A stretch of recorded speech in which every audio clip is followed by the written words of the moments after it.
Asian story set in Luton about a young boy who is looking for a way out of Luton, based on Sarfraz Manzoor's wonderful book, and a great soundtrack from Bruce Springsteen, and it's a film about hope in divisive, divided times. And Gurinder, what's it like to bring it to Sundance?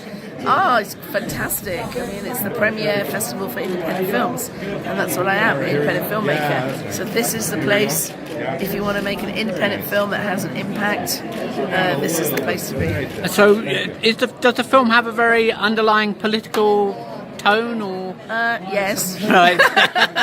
Of course, but Right. it's also feel good. So it's classic GC, it's classic what I do. Great.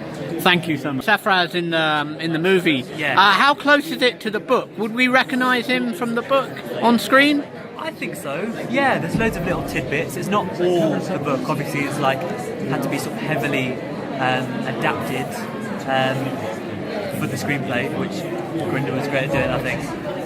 It's different, very different, but it takes bits from the book, so you'll recognise it. And how did you get into the character? What was the process for you? I was just listening to shit tons of Bruce, and that really helped. I had a Bruce playlist that I just listened to on repeat. I took some bits from the book, and I read the book, and I used the book as a good bit of source material, instead of just making shit up. Right. Do you know what I mean? And is it? Yeah, sure. Is it kind of integral? The music is a big part of the film, Yes. and it really helps Music drive is the key. narrative. The music is key, because the music and the words that Bruce says are sort of the reason for change in Javid's life as a character. Yeah, music's key. And do you think the film has a message? Gurinder's talked about it being a kind of a blast of hope in these difficult and dark times. Yeah. What does the film say for you? I think it's a bit of fun.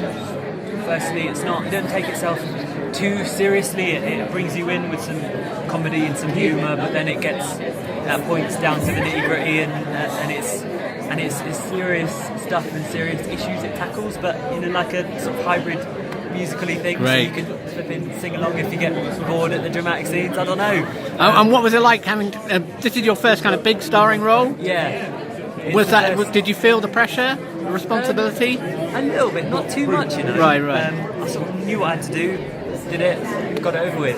6 Good. weeks or whatever filming, it was good. Good luck. Enjoy. Thank you, mate. Thank you. Yeah. Thank you. What's it like for a writer to be at Sundance? Well, it's not being a writer as such, it's the fact that this is a film about my own life, and that's obviously completely mental, but it's also a complete dream. It's like what I've always wanted, and so all these years of working for it, and now here we are. Absolutely. So you got to meet the boss himself?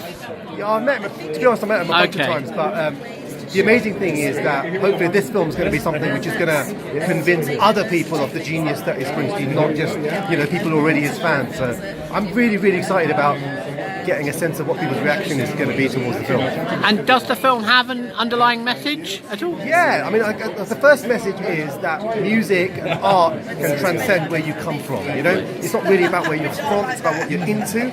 And I guess the other message really is that you should always be hopeful. And just because you come from one background doesn't mean that's where you're necessarily going to end up. Absolutely. I wanted to know how many Bruce fans are here.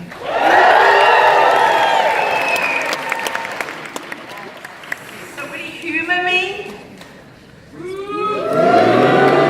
Got a wife and kids in Baltimore, Jack.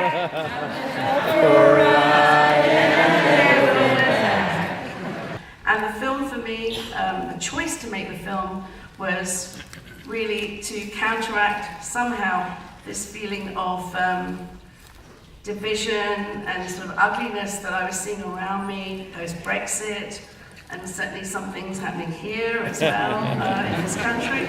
And I just wanted to, make a film that counteracted that showed the other side. That if you're stuck, if you feel depressed, if you want something, you want the world to be a better place for yourself, for your kids, where is that other side?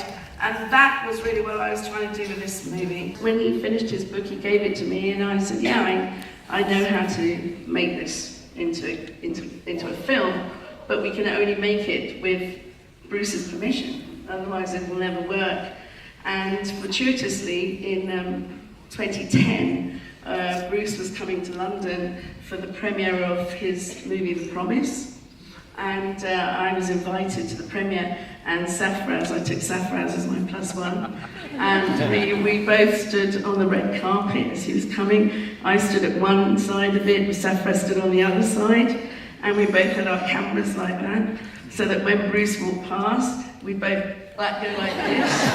So we'd be in the same frame as Bruce. And we were standing there like this, right, and he was coming, and we were going, oh my God, he's coming, is your camera on? Yeah, my camera, is your camera? Yes, it's on, it's on. He's coming. And we were like this, and as he came round, he saw Sarfraz, who he's recognised from those 150 concerts he's been to, because he's like about the only Pakistani with afro hair in those concerts. And Bruce has often said, hey man, what are you doing in Pittsburgh? So he walked over to Sarfraz and said, I read your book, it's beautiful. And Sarfraz started hyperventilating. I thought the idea of a 16-year-old kid who was Pakistani Muslim in Britain, absolutely in love with America, and in love with the most American icon there is. I don't know whether a 16-year-old in 2019 of my background would feel that way about America now. And I just thought that one of the things I love about Springsteen is I think he kind of embodies the best of American values. And I just thought that if more people could live by the words of Bruce Springsteen, that really would be a way of making America great again.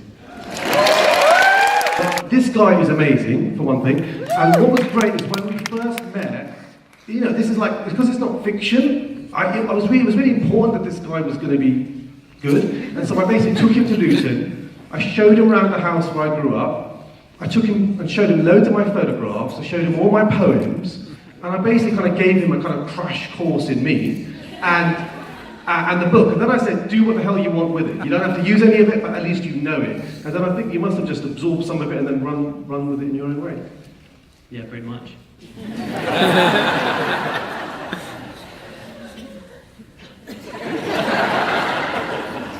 There's a line from The Promise. Do you guys know The Promise? From The Promise? So there's a line in it where he says, I hit it big once, but I paid a big cost. Inside I carried the broken spirits of all the other ones who lost. And for me, this film is as much about my dad as it is about me or Bruce, and the relationship between a dad and his son. And the film ends in 1989 with me going off to university in Manchester. This is going to be a bit difficult for me to say, so just stick with me. But so I left in 1989, and 6 years later, my dad dropped dead of a heart attack. And I was only 23, and I was unemployed, and I hadn't done anything with my life, and I was still at that age where I didn't give a fuck about my dad's background, or his history, or his own story, because I was totally absorbed in my own. And so the reason I wrote the book, and the reason I wanted to make the film, was to try and have a conversation with my dad in his absence, and to try and honour him in a way that I wasn't able to do when he was alive. And in that way, I was trying to carry the broken spirits of all the other ones who lost. It was crazy doing that. 6 weeks or whatever it was, of just absolute madness. I had my head down, doing whatever I could and hoped it would be all right. And I'm very glad that you guys seem to like it, because I know I put my sort of heart into it as much as I could, and that was really where it lay for me. It doesn't matter for me about the accolades or whatever, or what comes after this, but just the fact that we, all three of us, you know, put our hearts and souls into it, and you guys are working on it for bloody 6-7 years, I don't know how long before me, it's his bloody life. Just to think that we could, you know, be here now after all that, and it's madness. Yeah, thank you. Thank you.